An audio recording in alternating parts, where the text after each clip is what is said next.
There's a lot of misconceptions circling around the internet right now. I want to know your opinion on Ozempic. Oh man, my real opinion, it's changing people's lives. A lot of people use food to numb their emotions. Why do you think people don't see results? Just because something feels harder doesn't mean it's more effective. It's not Cirque du Soleil. Like, we don't need to hang from the ceiling. And This is crazy. It's not realistic. this is playing like it's a different sport. I was the strongest I've ever been when I was pregnant. We can empower pregnant women that they can get stronger. They can continue to lift weights. I think a lot of people who are constantly pushing Pilates are genetically, naturally thin. I wasn't building muscle. I had no clue where I was on that spectrum. It's just because that's what we're conditioned to do.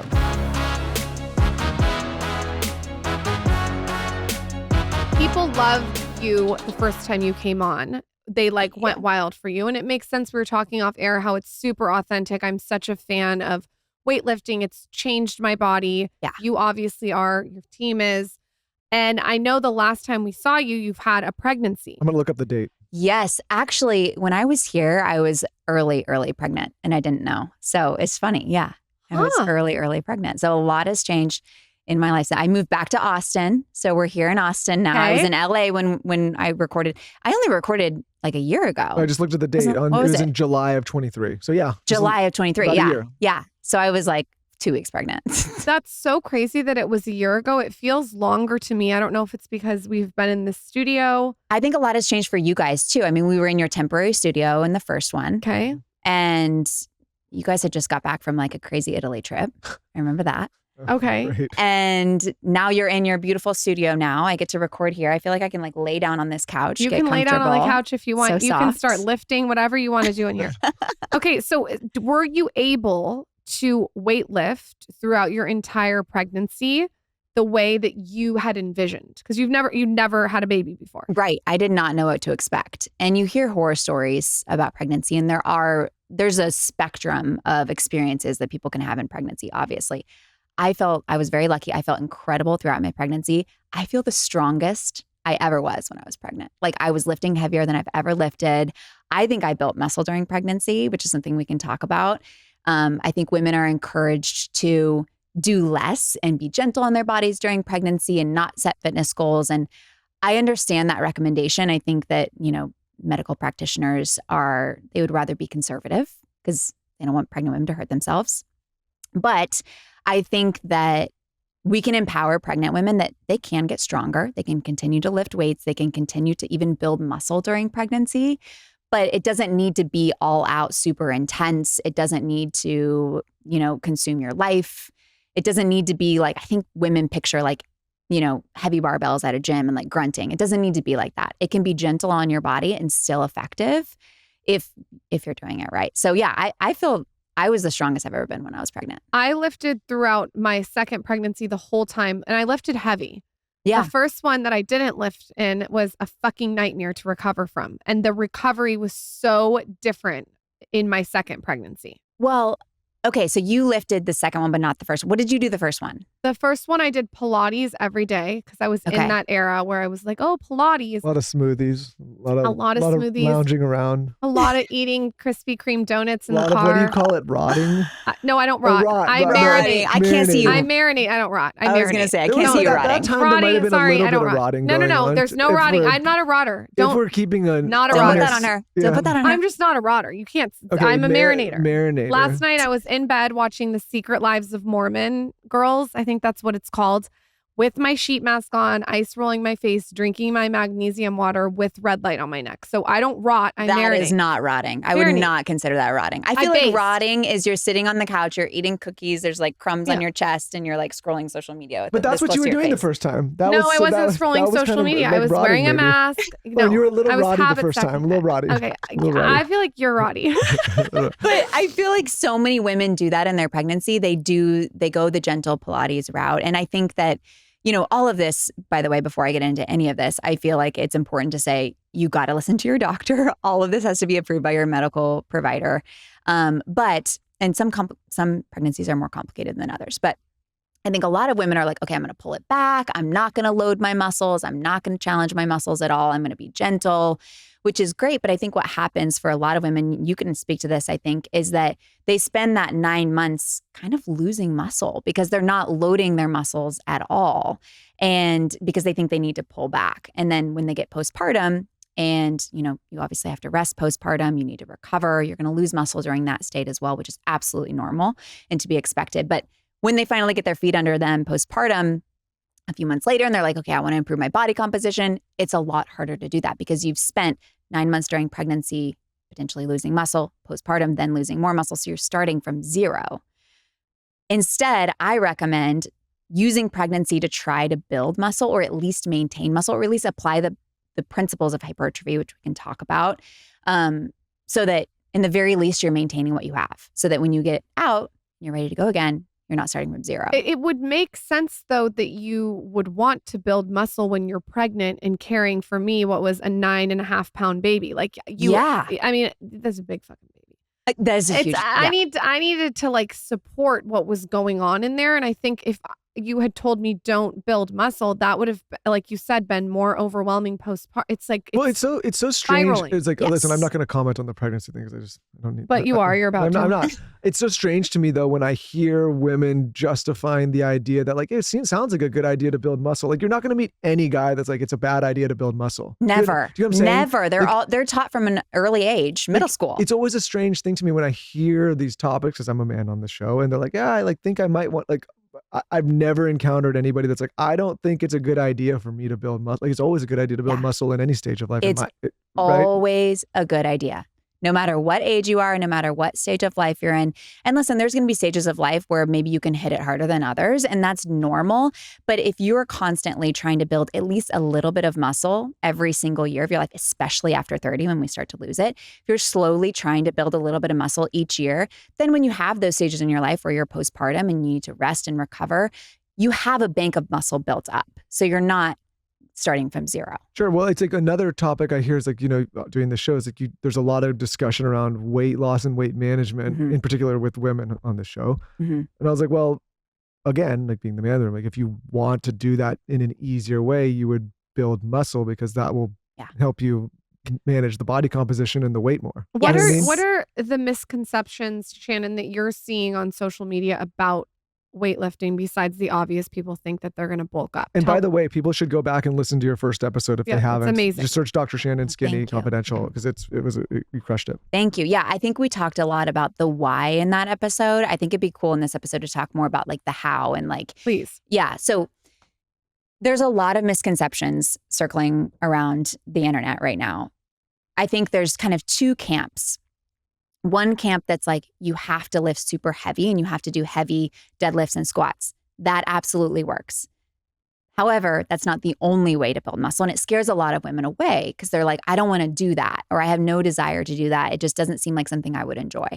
And then there's the other side of things where it's like, you don't need that. You can use your body weight. You can just use bands and you can just do, arm circles forever and ever and it burns. So it must be building muscle. There's what the science shows currently is that you can use anywhere from 6 to 30 reps. So use a weight that feels challenging for either 6 reps all the way up to 30 reps. And as long as you're getting close to muscular failure, that will be effective for building muscle. Muscular failure is when you can't complete another rep with good form. Studies show you don't have to get all the way to failure, but you want to get close. You want to get a few reps shy of failure. So what that looks like is not the burn, it's not the shake, it's not the sweat, it's not the calories.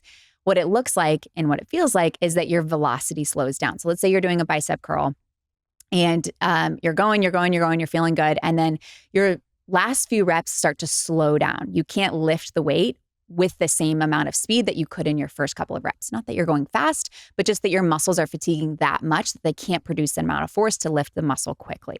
So you can use relatively lighter weight for higher reps, all the way up to 30 reps. Studies show that anything above 30 reps isn't very effective for building muscle.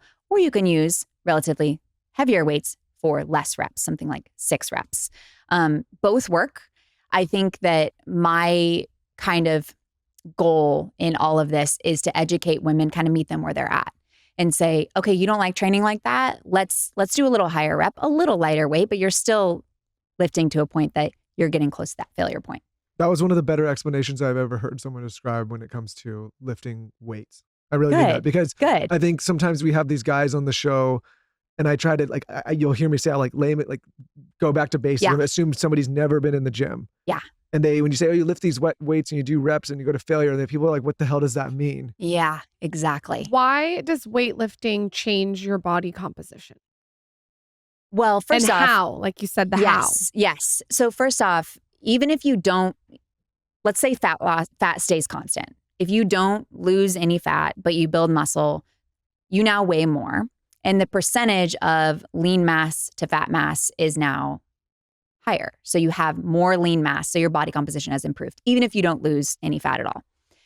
However, I did a whole podcast about this, but muscle kind of indirectly affects leanness because of glucose storage and glucose usage. So what happens is when you train your muscles close to failure, and those last couple reps are really a challenge, you know, your heart rate increases, you're breathing heavier, your velocity slows down, your pace slows down, your body taps into these little storage sites in your muscles that stores glucose. And so your body pulls out the glucose from your muscle to use to power that movement. And what this does is that it empties those glucose sites in your muscles. So the next time you eat sugar or carbs or really anything, the sugar from your food can now be stored in your muscles rather than being stored as fat. So that's one thing, is strength. That's what strength training can do. And then the second thing is adding more muscle to your body. You now have more available storage sites for glucose. So people are like, well, strength training doesn't burn that many calories. Strength training doesn't really, my heart rate isn't up. It doesn't feel like, quote unquote, hard enough. It's less about the burning calories during the session and more about how you are changing kind of the internal machinery of your body that affects leanness ultimately. I also notice, and you could speak more eloquently on this, that it did something to my insulin resistance. Like I felt like I had insulin resistance and now I don't. Is that weird? Well, yes. And do you feel like you crave things less? Like what do you feel? Completely different. Yeah. It's like it's such a different, it almost feels like I've lived in a different body. Yeah. It's like I feel like I had insulin resistance and now I don't. That's how it's like a switch. Yes. And this is because of the same mechanism. So basically, when you have less circulating glucose in your bloodstream, because that glucose has places to go, i.e. being stored in the muscle, insulin drops. So when blood sugar is low, insulin is low. So because you're strength training and building muscle, your blood sugar is probably lower on average, and that will improve your insulin sensitivity, because blood sugar and insulin are kind of like, as blood sugar rises, insulin also rises. When you have a lot of blood sugar circulating in your bloodstream, you start to become insulin resistant.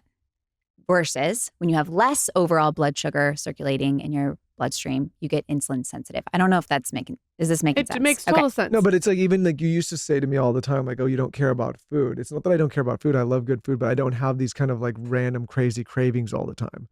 And I think if you notice, if you start, you could have told me to weightlift then. I would have been really appreciative if you would have told me while Not everybody knows this though. Like he didn't know. He didn't know to tell me. Yeah. He talks about this all the time. He didn't know that women should be weightlifting. No, this has been a big thing. But I think like if you're somebody that struggled with dieting or being satiated or eating kind of like crappy foods, if you just experiment by adding muscle like this, you'll see a lot of those cravings start to diminish and go away. Yes. And I think that's like a secret a lot of people don't realize, is like that's an added benefit of doing this kind of exercise.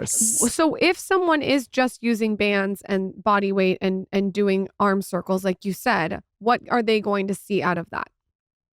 Some endurance. So I try not to say it's totally worthless. You can improve your muscular endurance, but your posture. Sometimes. If you're going back. Yeah. It's getting you out of this, which is good. I always say posture is a function of your environment. So if you're in the same place over and over, and then you go and do a workout for 20 minutes, but then you come back to this, your posture probably isn't going to improve significantly. It's a function of environment. Out of this fucking chair, Lauren. Yeah. I know. As I'm saying that, I'm like, I need to I gotta get out of here. But so this high rep training, it burns. And the misconception is that it's burning fat or that it's building muscle. And neither of those things are really happening. It's just a buildup of hydrogen ions in the muscle that gives you that uncomfortable burning sensation. What is it doing physically for your body? Probably not much. It's certainly not spot treating fat. It's probably not, maybe building like a tiny bit of muscle, but not a significant amount of muscle. Most studies show that really high rep training just isn't very effective for building muscle. So when I was doing Pilates 5 days a week, 6 days a week, what was I doing? You have moving your body. You have the answer, Lauren, because you. That's the same answer. Yeah. I had somebody come in the I'm other just wondering. day. Listen, I love Pilates. I do it twice a week for posture and for deep core, like deep core. But people, I'm not like relying on it to lose weight. Yeah. I like it. Well, do you feel like it changed your body? No, and I did it forever. And I think, listen, if you want my real opinion that I say off air, I think, let me think how I'm going to say this. I think a lot of people who are constantly pushing Pilates and are showing their body that it's all thanks to Pilates are genetically, naturally thin. Yeah. And which is great, but I'm a curvy person. Like I am someone who has curves. And so to just do Pilates was not working for me. And weightlifting, the second I implemented it, maybe not the second, but like 6 months in, I was like, holy fuck, this is a totally, this is playing like it's a different sport. Yes. No, but there's like places for us. So like I recently got really into tennis and I think tennis is great. But I used to be with this guy, he's like, oh, my workout is tennis. And I said, listen, like I love playing tennis. It's great. Same, it's yeah. fun. But that can't be the only thing. Like it's not going to be and so I look at Pilates or yoga, there's like, it's fine if you're running, whatever it may be.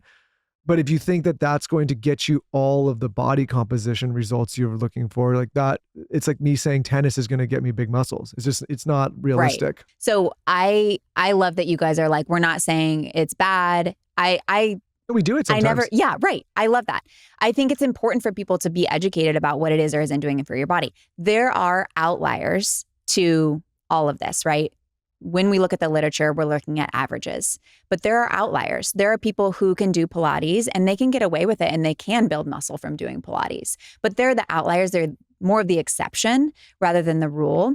And also, like you said, I think a lot of times Pilates people tend to be a little leaner. We're also not looking at what they're eating, which is a huge impact to what your body looks like physically. So I think that was important to note. Sorry. Well, the nerds okay, I'll give you a weird example. When I used to be in advertising, when I had an agency, when I was like doing all that stuff, we used to do the split testing. All the like media buyers are gonna be excited about this. Everyone else is like, what are you talking about? So split test is like you do one ad and you do for one product and you do a different ad for the same product. Yeah, like A/B testing. Yeah. Or like you'd create one landing page and another landing page. It would be trying to sell the same thing, but completely different sales funnels and different things. Yep. And you would A/B test, split test, right? These things. And in your life, you now have a split test. You had one period of time where you just did those kind of workouts and ate mostly plant-based. And now you have a new type of life where you do this kind of workout and eat mostly carnivore. And you can compare both the two without having to comment. And all you have to do is just go and see the results you're getting to understand the difference. Yeah. It sounds like you comparing me to your ex-girlfriends. It's like you did a split testing. I split test. I do a lot of split tests when it comes to that. And all you have to do is just sit in our life and think how lucky you are. I don't think you need to convince the audience or someone that's not open to being convinced. I think you can just, it's very like in our world, if we were presenting to a brand, we would just say like, here's the data. You decide which is better. You know what I'm saying? Well, yeah. And I had the same exact experience of eating. I was vegan for a short amount of time, and I'm not educated on nutrition, so I'm not here to comment on that. But that's how I was eating. I was doing mostly cardio, and I was small, but no muscle, and my body composition was completely different. So I'm exact same case study as you. The gene test is really the best test. If genes, the yes. genes test, yes, that's because like I used to physical, be like pants jeans. I used to be the same weight that I am now and put on jeans and be like, why do I look like a stuffed sausage? And now I put on jeans all the time and I'm like, it looks completely different. It just lays different. And it's the body composition situation. What do you think of DEXA scans? I just got one. I just finished breastfeeding, so I got one. And I'm a fan of DEXA scans. I think it's a really good place for you to kind of objectively see your body composition and see how much fat mass to muscle mass you have. There's a there's a company, Body Spec. They are out of Austin, and I think they're like $40 to go and get one. I want you to get in the details with, there's 3 people who are listening. There's someone who's beginner, intermediate, and advanced. Yes. With weightlifting. Love this. Okay. So what are you sort of prescribing for each layer? Yes. So what's great about this is that most of these beginner, intermediate, advanced people can do similar routines. However, their weight is going to be different. The beginner person is going to use less weight than the advanced person, because with progressive overload, you're lifting heavier as you get stronger. I think if we want to get into the details of like what your routine should look like to kind of, if your goal is building muscle, which I believe everyone should try to build muscle, there's some important things. So I have this framework that's called the REPS framework, and it helps people kind of remember what's important in your routine, and you can kind of forget all the rest if you just focus on these things. So reps, the R is repetitions. So again, like we talked about, getting close to failure in each set between that 6 and 30 reps. Doesn't matter where along that spectrum you are, as long as you're getting close to failure in each set. So let's say you're doing 3 sets of lunges for your glutes. You want to get close to failure in every single set. Doesn't matter if you pick a weight where you can do 6 reps and you get close to failure, or pick a weight that's a little lighter and you go 25 reps and you get close to failure. Cool. So reps, that's the first one. The second one is the E is exercise selection. So choosing exercises that are loading one muscle group primarily at a time. I think one of the things that I see on social media a lot is these kind of like combination moves, like you're doing a side lunge and a row at the same time, and there's just a lot going on. And so what happens is you end up stopping that exercise because you're gassed. So you're just like tired. Your cardiovascular system might stop you. Or maybe you're like, you got to an arbitrary amount of reps, but you didn't actually get close to failure. Or maybe you're stopped because your neck feels a little uncomfortable, or your back's feeling uncomfortable from being hinged over or whatever. Or you're working upper and lower at the same time. Your upper body fatigues faster than your lower body. So the lower body portion of that was more or less useless. So exercise selection is important. I like to choose exercises that are really simple and just focusing on one kind of muscle group at a time. So just focus on your glutes. Step ups, Bulgarian split squats, things like that. I like to do the same. I agree with you. One muscle group at a time. Don't try to do a bicep curl while you're also. No, it's not fucking Cirque du Soleil. Like we don't need to hang from the ceiling and like, it's just like, just let's keep it simple. You know what I mean? I see people online like with their, literally. Jesus Christ. I know. And people are like, well, this is more effective because it's harder. It feels harder. But just because something feels harder doesn't mean it's more effective, because what matters is the stimulus to the muscle. Okay. It doesn't matter how tired you are, how many calories you burn, sweat, What matters is that you get close to failure in the muscle that you're targeting. Okay. So that's exercise selection. And then we have protein, which we've talked about in the last episode. But our dietitians recommend 0.75 to 1 gram of protein per pound of body weight per day. It seems like it's hard to do. And for some, it is hard. I recommend, or at least I have tracked in the past, because I had no clue where I was on that spectrum. I was like, am I eating 60 grams? Am I eating 100 grams? I have no idea. So I tracked. I found out I was eating very little protein. What, do you use an app to track? Yes, I use Chronometer. And it's cool because have you heard of it? Mm-mm. It's cool because it also shows you the micronutrients. So you can kind of see like, where are my omega-3s? Where are like, you just like, say you guys would like it. You're just putting like, if you have a steak, you put that on, or if you have an apple, and it tells you everything that's in, or typically in that certain. It breaks down. It breaks down all of the macronutrients of each food. Chronometer. Yeah. You have to put in. I like it for the vitamin aspect. Yes, I think you would like it. It's really, it's MyFitnessPal works too, but MyFitnessPal isn't as like granular as Chronometer. I think you guys would like Chronometer. And I started using Chronometer because when I was pregnant, I wanted to make sure I was getting all the micronutrients and things like that. But I've just kept using it. But protein, and then the last one of the reps framework. So we did repetitions, exercise selection, protein, and then structure. This is something that I think so many people lack, and something that I think you guys are really good at. I think so many people are just saving random Instagram workouts and like doing whatever, like, Monday they're working like glutes and abs, and then Tuesday they're working glutes and abs, and then Wednesday, it's just random.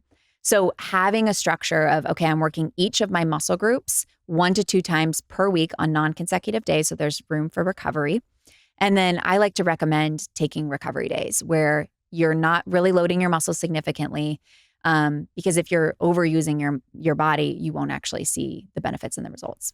We're going to talk about that. Don't worry, Michael. I saw him whip his head around so fast. I know, he's so Look excited. at you. He loves it. Before you go, don't forget to come back to we this. won't, Lauren, Michael. because... Before we get into that and put a pin in that, I want you to mention what you were saying about your protein. So you tracked your protein and you said you weren't getting enough. Yeah. So Yes. how much were you getting, and how did you get the rest of it? How did I you was change? I was getting 60 grams, which is half the amount of what I should be getting, and I wasn't building muscle at that point. I was strength. So this is crazy. It's so hard to eat more. It is. But this is wild. I was strength training and doing the exact same routine and not really seeing results. And I just changed my nutrition, and my body composition completely changed. So what did you add? One of my questions for you is, why do you think people don't see results? Like, I think nutrition. I think a lot of people put too much emphasis on their workouts to like burn calories or burn fat. And that exercise is really burning very, very little fat. It's all about. So how did you add more protein? Give me a couple of ways. Okay. So I do a lot of protein powder. Wait, but quickly, what was the 60 grams of protein? Like, what did that look like in a normal day? Like, what was the source? Because I want, just to give context of, like, people might think that they're eating a lot, and you might be in your situation where they're not. Yeah. What was I eating? I don't even remember. This was years ago. I think I was eating I think I was quote unquote eating clean, but lots of rice and avocado. And I would make these like salmon patties all the time, but I wasn't eating a whole lot of meat. So like the salmon was the only source of really the protein. Yeah. And that was getting me to the 60 grams, so it wasn't nothing, and I was eating clean, but I was also eating in a calorie surplus unknowingly because I wasn't tracking and I just had no clue about what I was putting in my body. So now I do, I also wasn't eating any dairy because I had heard it's inflammatory, and then I added dairy back in, and I feel great doing dairy, and it's great, and it's a great source of protein, and my body handles it well. So I'm like, I added it back in, and that's really helped. So I do like Greek yogurt. I'll mix in protein powder with my Greek yogurt. I do a lot of cottage cheese. I swear, I've been eating cottage cheese though before it was like cool and trendy. Like I feel like it's everywhere. Is it cool and trendy?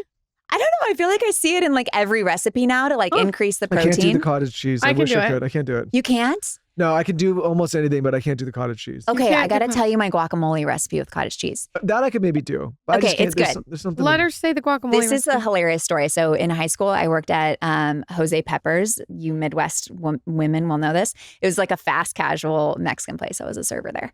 And they would put cottage cheese in their guacamole to like bulk up the guacamole. But it's actually so good. Oh. So it's avocado, guacamole, lime, a little garlic, a little salt, a little cilantro. You can put onion in there if you want. And then you put it on tacos or bowls or whatever, and then you get the fats from the avocado, and then you also get higher protein. If I walk in the kitchen and see you whipping out cottage cheese to make guacamole, I'm going to be over the edge. How do you eat cottage cheese? Like, what do you do? I eat cottage cheese. You can eat it in pancakes. You can cook it in pancakes. Oh, yum. I put smoothies. You put berries on it. I can't do the raw cottage cheese. You try honey on it, raw honey Yeah. from the farmer's market. It's gonna take a lot You of can honey. mix protein powder in there and put berries on top. Put it on in your yogurts. smoothie. Put it in your smoothie. It's extra protein. But yogurt is also, I think, very similar macro profile. So if you like Greek yogurt. I could do the sheep milk Okay, yogurt. so go back to what you're eating. I can't hear about your cottage cheese version. I didn't know you were eating a lot of cottage cheese. I don't know if I can. I don't know if I could do you eating a lot of cottage cheese. I love cottage cheese. It is. I think it like can make people gag. Like I bet you have a lot of listeners that are like turning this off right now. This is a bit of a A/B split test situation. Where I don't know if I want the cottage cheese version. I also like Greek yogurt, so don't sleep on that. I don't mind the Greek yogurt. There's something about the cheese. Anyways, okay. I like the texture, but a lot of people don't. So yeah, I do a lot of Greek yogurt. I do a lot of cottage cheese. I talked about my sardine salad recipe last time, still going strong on that. I swear I did sardine salad like 4 times a week when I was pregnant. Yum. And what kind of sardines do you like? I know this is very detailed, but wild caught, boneless, skinless. You have to get, what's the brand? I'm looking at Is it the one that comes in the circle? No, it's Costco. God, yeah. Costco just keeps winning. They just... No, I've tried different ones. I've tried like the Sprouts ones. No, I like the Costco ones the best. And I do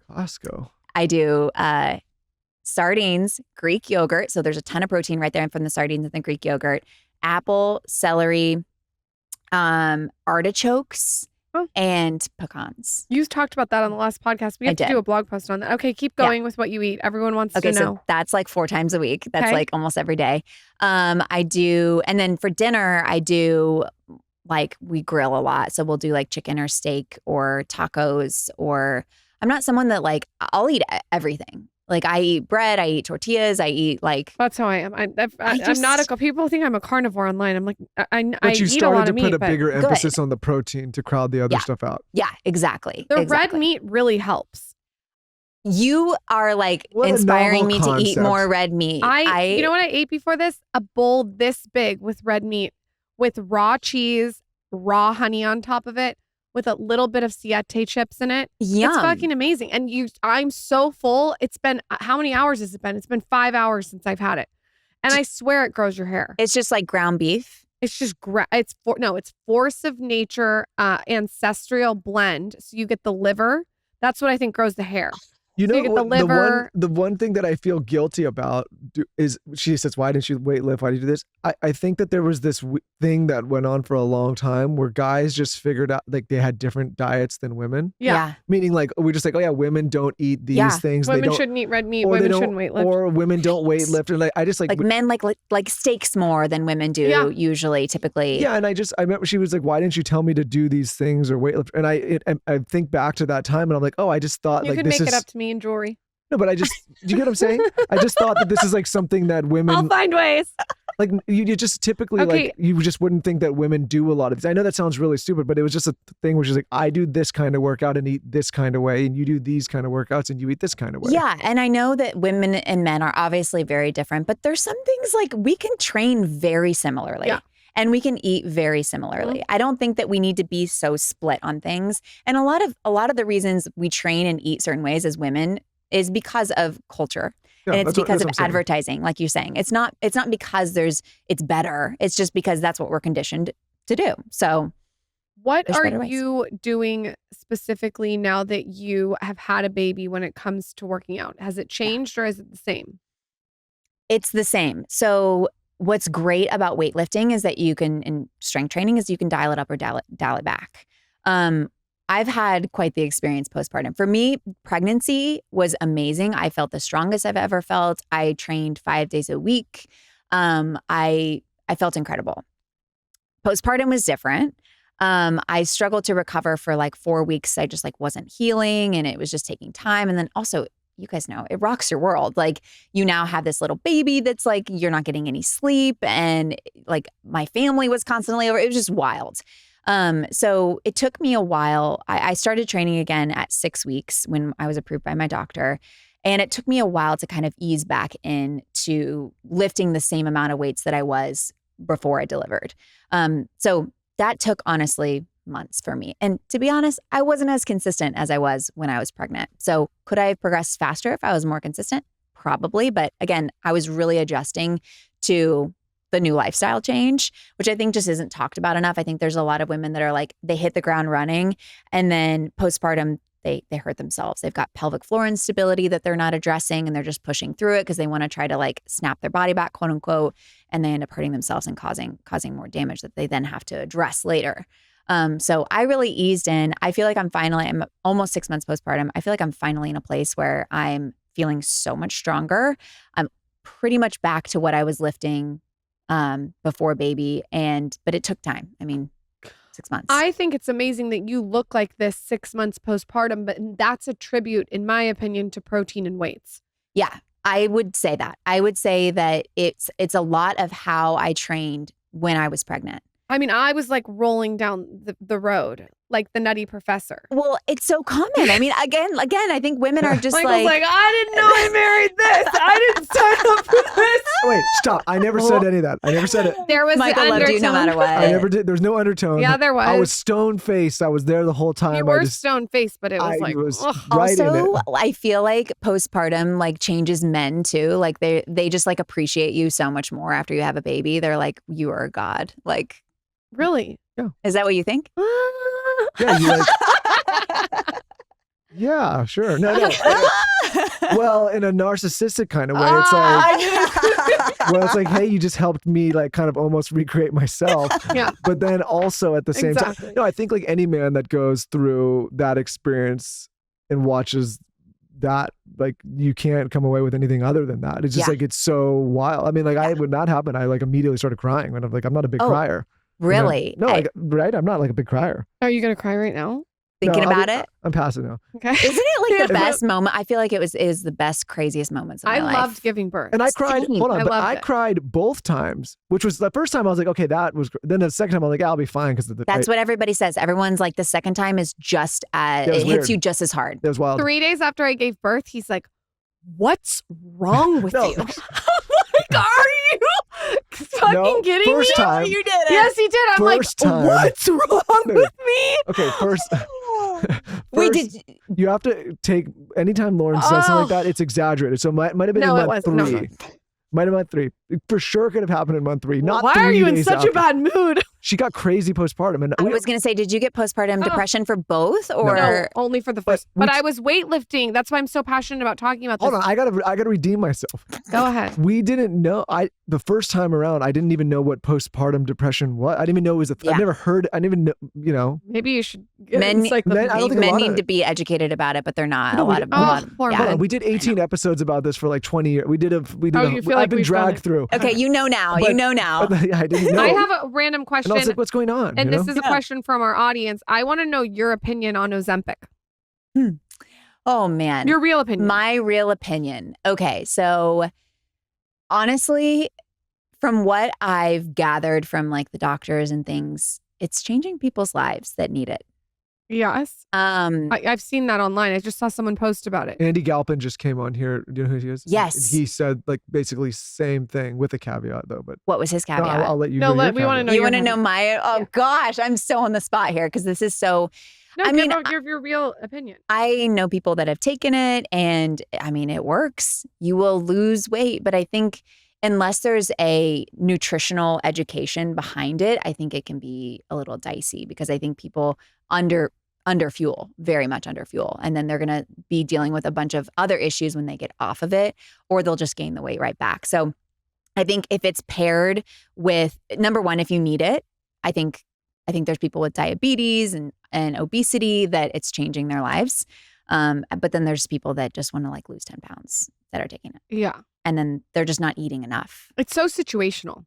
I like the idea that it's really hard to give a blanket statement on it because it's like everyone is different and in a different space. Yeah. And endocrinologists have been prescribing this for like 15 years or something like that. Like it's been on the market for a long time. Oh, I didn't know that. Yeah, so it's been a drug that they've been prescribing for diabetes and obesity for a long time. But it's just for some reason, I don't know what happened. The marketing of it blew up and celebrities started taking it. Well, I love the idea that if somebody started taking it and they were able to retrain the way they think about food and the way that they think about their habits, and then they could get off it at some point and carry those healthy habits on for the rest of their life. Like I love that idea, and also like maybe jump starting. But my fear is like, if you look at most human beings, most people are more keen on taking the easy route and still having bad habits. Yeah. And my fear is like, you're going to do this, create all the same bad habits, and then under muscle and abuse and all that. And it's just like, that's mostly what human beings do. But I think it's like life. Some people are going to take it to the next level and use it as a tool, and some people aren't. And that's just the way life goes. And they're going to yo-yo forever until they completely address the underlying reasons of why they're overeating. I think overeating is such a sensitive topic because it's so emotional. A lot of people use food to numb their emotions. And so if they're taking a drug that's like, oh, I don't have that anymore. Like that part of my brain is just better. But they're not actually addressing the underlying emotional issues when they get off of it. Like just gain it right back. Another listener question is, what can I do to increase my energy throughout the day, including like what types of exercises they should be doing? Great question.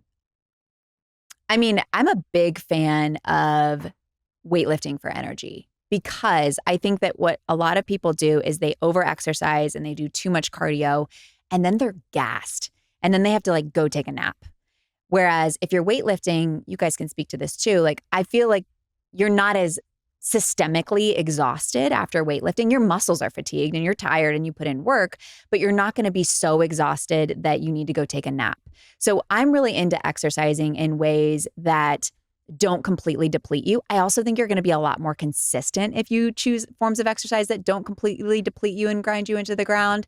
Because if you're like, okay, I've got my workout at 8 a.m. tomorrow, I know it's going to kill me. I know I'm going to be dragging myself out of the gym on the floor. You're probably not going to show up to that workout. You're probably going to cancel. Versus if you know, okay, I'm going to go in, I'm going to get really highly targeted work. I'm going to target my muscles. I'm going to feel better. I'm going to have energy for my day. I think that's going to be a lot more sustainable routine that you're more likely to stick to. What success stories have you seen with your program? Like tell us some things that you've seen where you're just like, holy shit, this is incredible. I think we get a lot of people who have tried it all. We get a lot of people who have tried Pilates, they've tried CrossFit, they've tried this and this and that. And they're like, okay, I am not seeing results. I'm not able to stay consistent. And they come to us and they're like, I can stay consistent for the first time. And I'm seeing results for the first time.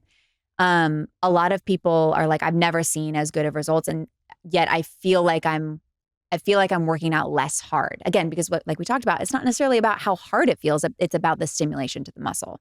So when people can really get a hold of that, they're really going to see better results. So they're more consistent. They're seeing better results. And one of my favorite things is that a lot of people are able to kind of do the things in their life a lot easier. There's a lot of transference into your daily life. So people are like, I like to ski. My knees aren't hurting when I'm skiing. I like to travel and hike and my back isn't giving me problems after I go on like an 8-mile hike.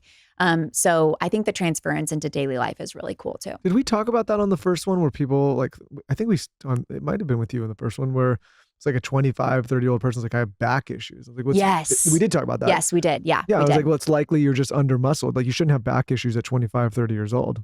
Right. And, or maybe your hamstrings aren't strong. Exactly. If you are stronger, a lot of people put a lot of emphasis on mobility. I think mobility is great, but if you have more muscle and you're stronger, your joints or your muscles cross your joints and improve the health of your joints. So if you have stronger muscles, you're going to have stronger tendons, you're going to have better joint health, you're going to physically feel better. So it's not just the aesthetics, it's also that you physically feel better. And that's also going to allow you to stay more consistent and train harder if you feel better. If you go in and you're like, my back hurts because I just slammed myself into the ground doing this intense workout, or I haven't been working out at all and I need to build some strength, and you go into your workout and your back's killing you the whole time, again, you're probably not going to stay consistent. I think that's what I like about weightlifting is I get sensory overload. And when there's all these high intensity things being thrown at me and music and bright lights like a fucking rave and it's dark and it's too much sensory. Like what I like about weightlifting is you do a set and then you take a pause, you take a beat, you breathe,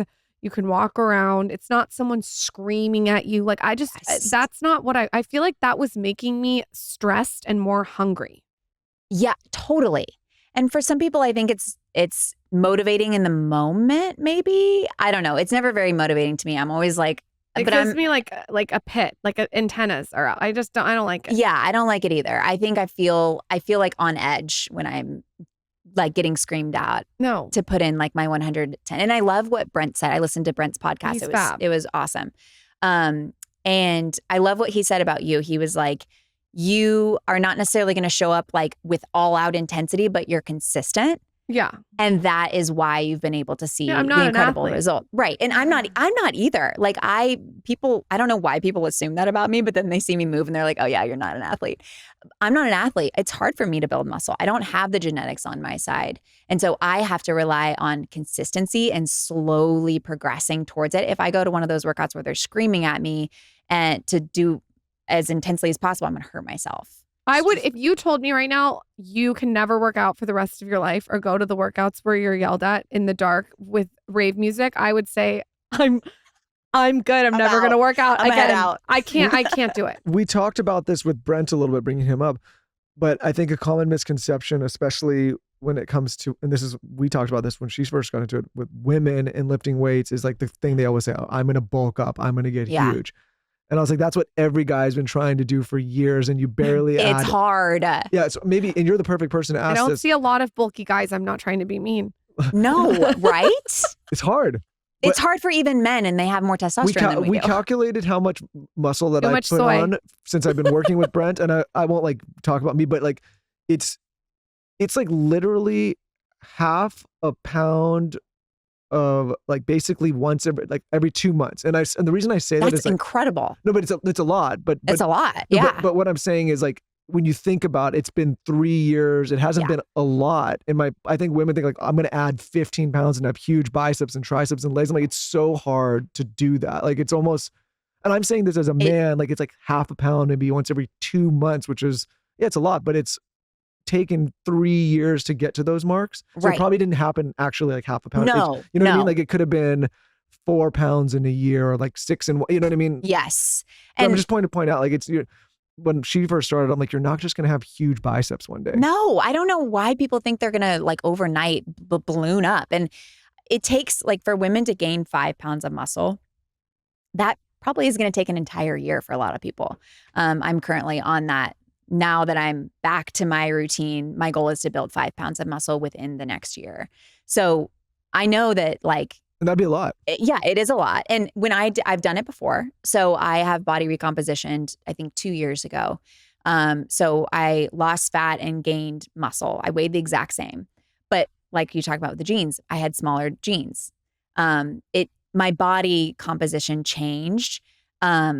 And I had gained 5 pounds of muscle, but it took me, I gained 8 pounds of muscle, but it took me the whole year. And I don't feel like I looked bulky, but and you're somebody that actively does this consistently all the time. I mean, it's your profession. And the reason I bring it up is because whenever I bring this up to people that are close to me that happen to be women, even if I tell them like, hey, take some creatine, and they're like, I don't want to get huge. And I'm like, it's just not going to happen. No, like good luck. Yeah. Yeah. My eyes are going to glaze over. I don't want to get bulky is like. No, but I think it precludes a lot of people, not just women, but men too. Like, hopefully it's changing. I think it's more when a guy says that. I'm like, don't worry, sweetie. Get too big. Don't worry, sweetie. Wait, anyways, I want to know how you are planning and looking at this year to put on 5 pounds of muscle from a really micro level. Yep. I'll tell you exactly what I'm doing. So, I'm working out 5 times a week, weightlifting 5 times a week. You want me to go into what I'm doing each day? Okay. So, and this is just the Evlo 5 time a week schedule. So upper body on Monday, Tuesday is lower body. Wednesday is a mix of trunk. So like an hour workout? 35 minutes. Okay. Keep going. Amazing. Wednesday is like trunk, and then we'll do some like supplementary. So we'll do like maybe like triceps, or there's a few other muscle groups thrown in there. Thursday, same thing, like kind of a mix of upper and lower. And then Friday is full body. And then I try to get 150 minutes per week of light to moderate intensity cardio. For me, that looks like walks, or sometimes I'll take like a light intensity cardio class. Doesn't have to be insane. Usually I don't hit that number perfectly, but it's something that I aim for. Mainly just to stay active. And that's nothing. She works out the same as me. So you're yelling at me for overworking out. It's approved by Dr. Shannon. We will go back to how you work out. Go ahead. I don't believe Lauren takes recovery time, but go on. I do. Okay, we'll get there. We'll get there. And then this is new that I'm adding. I did not do this during pregnancy. I also have not done this postpartum, but adding a little bit of sprint work once a week. And I know you've had guests talk. Oh, it's awful. But I just did a podcast about this. Have you heard of REHIT? No. REHIT. No. Okay. It stands for reduced exertion, high intensity exercise, or high intensity training. So studies have shown that you can do a very low amount of sprint training and see substantial benefits. So you can do like 2 30-second sprints separated by some recovery time twice a week, and that can be enough to substantially improve your metabolic health and your VO2 max. Really cool stuff. So basically, sprint training is going to be very low dosage, maybe just like once a week for me right now, where I do like 2, maybe 3 30-second sprints with like 2 minutes in between. When I say sprints, it's not like necessarily just running. Like you can do jump squats, you can do bike sprints, you can go on the elliptical, you can do a lot of different sprints. So there's that. I covered cardio, I covered strength training, eating high protein. I'm going to eat 120 grams of protein per day. And then recovery. I mean, I take 2 days off lifting each week. I swear by that because I think it has allowed me to stay consistent. I take them Saturday and Sunday. And by Monday, I'm refreshed. I feel ready for my workout. And the beauty is that when you have that dedicated recovery time, your workout feels a lot more effective because you're fully rested, you're fully recovered, and you can put in really good effort. So it's not so like washed out. And then If the muscle, doesn't the muscle need that kind of recovery once in a while too to grow? Yes, absolutely. Absolutely. And you can take less than that. You can take 1 day off. I like 2 days. I think it's very manageable for people's schedules. It's effective, and it allows you, I think, to stay consistent. I take Sunday and Monday off. I take Pilates on Monday only. So I do the same thing she does. And Michael thinks I was overtraining because I do 5 days a week. Okay, so Well, I think settle if you the do, debate, guys. if you do Everyone it long go enough, Google sometimes it. she will be like, "Oh, this is like I'm so sore." And she'll This is like therapy. She'll keep going, and I'm like, I think you need to take a break, and you'll probably get better results later when you come back if you're that sore and you're that tired. That is true. If you're training when you're really sore, think about your session when you're really sore. You're probably not lifting as heavy or doing as many reps. True. It's just harder. True. So you're not getting the same stimulus to your muscle. So you can train when you're sore, but if you're getting sore all the time, especially for how trained you guys are and how consistent you guys are, it might mean an extra recovery. Well, day I'm might not be saying she beneficial. shouldn't go do something. I'm just saying, like, say that you're doing 4 days of weightlifting. Maybe like, just not lift. Yeah, go do something else. Thank you, Dr. Michael. Lauren is like, guys, Somebody give I'm me not some listening to you. credentials So. here. What are other wellness things that you are doing in this moment that you're really loving? I just started taking creatine. Okay. I did not take that when I was pregnant or breastfeeding. I don't know the implications. I think you actually might be able to. So you guys check me on that. I'm not sure. But I was just like, I'm just going to wait till I'm done. So I started taking creatine. I'm big on sleep. And even with a baby, I prioritize my sleep.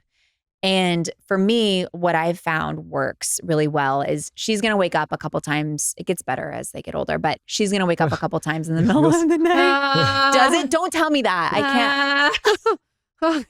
Okay, well, I want to know your guys' sleep. No, go ahead. Go okay, ahead. so It depends.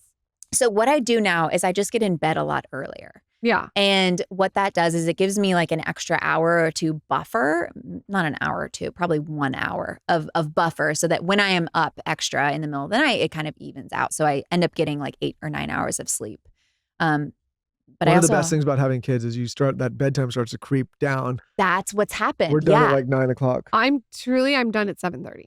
I love that. We're finished. I'm done. I think about you all the time. I'm like, it's 7:30. I should put my phone down. I literally want my phone nowhere near me unless it has a meditation on at 8 o'clock. I think the phone is like disgusting. We'll go to our kids. I and don't be know like, why. I'm like, it's like an STD. I'm like, don't touch What do you me. do at night? Do you watch TV? We go to our kids. No. No? No. What do you do? No. Right now I'm playing a video game called Wukong. he has So, big video but that's a different story. But I it's would just not right. shake. That's just Honestly, though, it's a nice little break. It's just shortly right now. I like to listen to meditation and read my Kindle. But we lie to the kids and we're like, well, we don't lie, but we just say we do lie. We just say it's No, yeah. bedtime and they'll We look at put us. the shades down and we're like, it's dark out. And it's like literally Our sun. daughter will be like, Daddy, it's still like the sun's right there. And I'm like, no, They're going to get smart and they're going to be like, Oh. peek up through the curtain and see the sun. No, normal routine though is like we're in bed, the red light, we're reading a book or something that's right now I'm playing Wukong though, so it's not a good time to ask me. but What is Wukong? but it's just this fighting game. It's just, anyways, I play these games once in a while. Not all Oh the my time, only if God. there's a really good one that comes out. Okay, So fair, I'm not fair. good right now. But Fair. normally it's like 8 o'clock bed, read a book, It's no books, no electronics. screens. Yeah, no screens. The No kids no screens. screens. We have no TV in our bedroom. So no like shows? You guys don't watch like No. I'm done. I would say The we, stimulus, I'm done. in I the get it. last year, like we have definitely fallen behind on I shows. watch shows. I just don't watch them at night because it's bad for your eyes. No, but we used to Yeah. watch a lot more shows, and now we don't really watch that many. I Well, you don't watch have my own time when you little have shows. kids. Like I watch them when I'm on a plane, Yeah. like, and I'm not with them. If I'm going to work, I'll watch them on like a random Sunday when my kids are taking a nap. But I don't like to watch shows at night. that's If ever I think try to put on a show, the kids will come in and be like, "Oh, is this a daddy show?" I'm like, "Yeah, it's a daddy show." Like, go, and they're like, "No, put on Bluey." And then like, I've seen every episode of Bluey now, so that. Do they win? You put Of on course, Bluey every time. I can't be like, "No, I'm playing Wukong right now." Like, get out of here. What's your Get out, baby's leave. name? Olivia. So cute. We named her Olivia, and then we learned that it's the #1 girl name right now. So she's going to have like 5 other Olivias in her class, and we didn't do it on purpose. But she goes by Liv, so cute. then it's a little different. You're yeah. talking to a Michael and a Lauren, so it's not I like know. It's not like Gosh. Did you guys have nicknames though? Did you go by your No. last name? You didn't go by Mike. No. You didn't go by Mike? No, there was a Mike, a Mikey, and a Michael, and I was like, you guys can take those Mikey things. So you were the Michael. I was the Michael. Yeah, I love it. I mean, Mikey. I mean, listen, Mikey might be listening. It's a little Mikey much, is like, what? If you could tell us about, he's like a 30-something-year-old Mikey. You know what I mean? If you could tell us about your brand, because you also gave us a code for 6 weeks free, which is insane. Yes. Tell us about your brand. Like if someone's listening, they've never heard of it. Yes. So it's exactly what we're talking about. We apply the science to classes. So it's online classes. If you like classes, you'll love it. I think a lot of women want to just be told what to do. Yes. And we are constantly cueing in our classes. We're constantly educating. We're constantly giving swaps. So you're like, oh, one of our things is like, if you hate push-ups, we're not going to make you do them. Just do chest presses. It targets the same muscle. It does the same thing for you. You can swap, because if you hate what you're doing every single workout, you're not going to stay consistent. So we're in your ear, on the screen, talking to you the whole time. We release all new classes every single week, so you don't have to repeat the same classes. And it's very structured. We're very into structure. Mondays, upper body, Tuesdays, lower body, just like what I laid out. And then we have some nutrition guidance on there from registered dietitians. If body recomposition is your goal, you can go on there and calculate your protein needs and your calorie needs. And we've got some awesome meditations. And it's just our goal is to help women build muscle through gentle consistency, which means just showing up. Can we also do a giveaway? Yeah. Okay, you tell us what we get. A year of Evlo. I love it. Love it. One person wins. How many do you usually do? I don't know. We could do 3. Yeah, let's do 3. A year of Evlo. If you follow, tell us who to follow. Dr. Shannon. Okay. On it's dr.shannon.dpt on Instagram. And tell us your favorite part of this episode on my latest post at Lauren Bostick. And then what's the code? They get 6 weeks free. Tell us where. Skinny at checkout. Okay. 6 weeks free. And give us the Instagram and the website and everything. You can follow Evlo Fitness as well on Instagram and evlofitness.com. And I highly recommend that if this episode didn't answer one of your questions, to go back and listen to the first episode with Dr. Shannon. It was a very popular episode. It did very well. You guys loved it. I learned a lot. And I just think it's a really nice part 1 to this. You can go listen or watch it. Oh yeah, it's on YouTube too. The next time you come back, you'll have 5 more pounds of muscle. That's right. I'll be bulky then. Yeah. Bulky. Oh. Thank you for coming on, Shannon. We will see you Thanks, at Dr. Dear Shannon. Media in real life, where we're doing a panel together Cannot wait. on lifting, health, fitness. We kicked Michael off. Oh, can't wait. I can't wait to talk about that. She's like, I can't wait for him to be off. It's- Thank You you. can come, You're the Michael. best. Appreciate you. Thank you.